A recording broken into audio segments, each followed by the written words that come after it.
It was. First of all, I want to say congratulations to the ladies.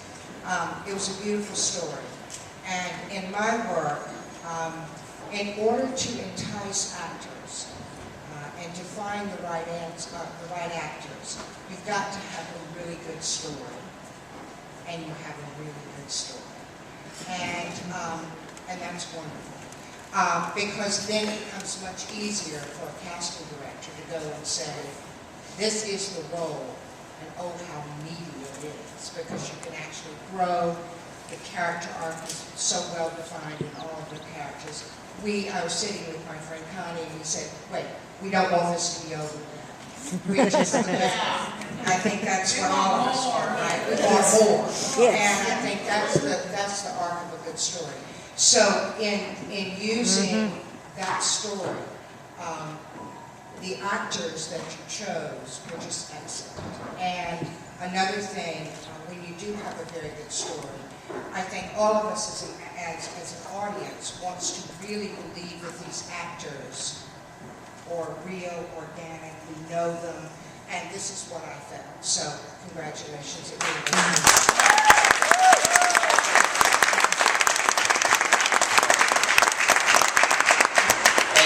For those of you who are from the Middle Georgia area, there was a Middle Georgia girl in your cast.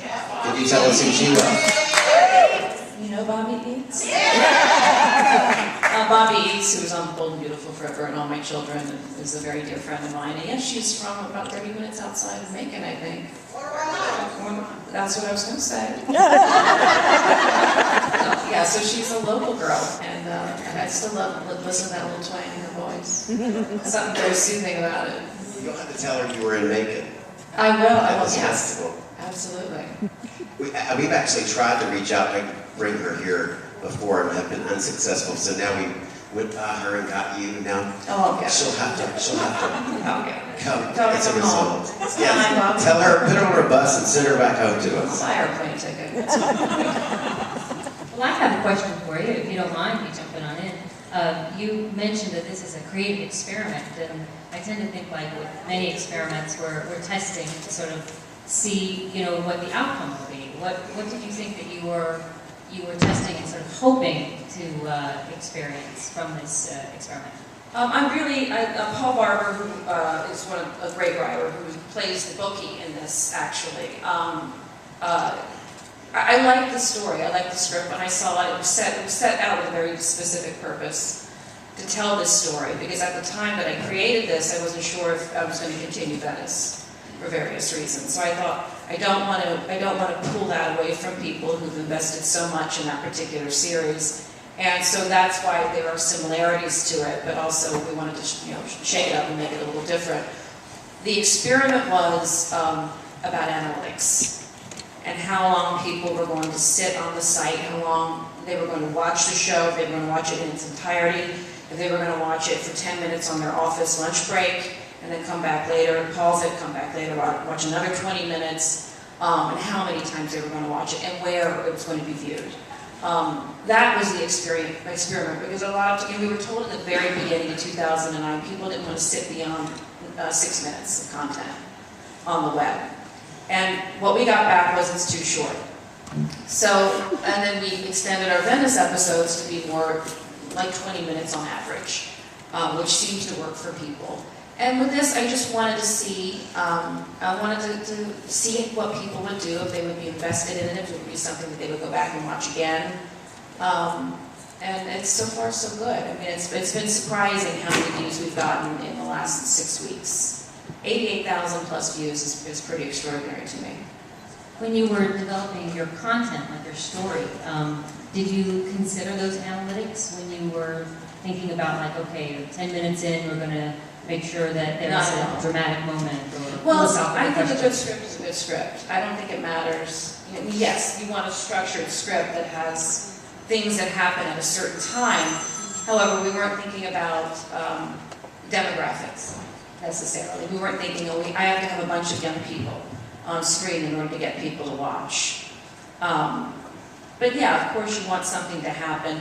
I wanted with this show a much more laid back, family really just, it's like, it's a family style show, but it has these little twists and turns. I'm an Irish girl, as you know by my tweeting and my drinking, and my tweeting. And that's right, that's tweeting. I grew up in this family, so my family's name is Doyle, and that's where the name came from. Of course, we didn't have this rival family, but you know, it's about that lifestyle. And I have a bunch of weirdos in my family too. That Kincaid group, I swear to you, some of them are modeled after family members. So it really is just sort of this, and one of this little essence of my family life, my growing up, but set in a very small Central Coast town, which is where I actually live now. So that's where that came from. Sorry, one more thing. I just was really intrigued with it. There's an enormous amount of philosophy I felt in this episode, or you know, what does it mean to be a man? You know, what is the role of one family against another? The two women in the car talking about just how they connect. Is, you know, in a very philosophical way. I mean, is that your touch on it? I mean, since you were such a big part of writing the script, is that your husband? Yes, it's definitely our. My family's not philosophical, no. No, they're fun, not philosophical. Yes, there was definitely Michael Sabatino, who's my husband, and Paul Barber, and we all just sit around and quote very famous people, really.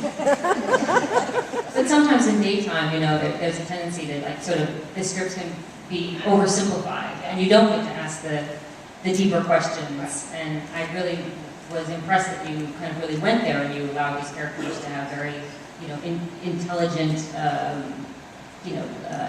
perceptions of their world, who they are in their world, you know, without hitting it on the head, you know. They're Right. like, Well, don't you think part of the problem, I mean, this is just my opinion, but you can agree with me if you want to. Don't you think part of the problem with some of the daytime is that they do oversimplify? That they underestimate the depth of their audience.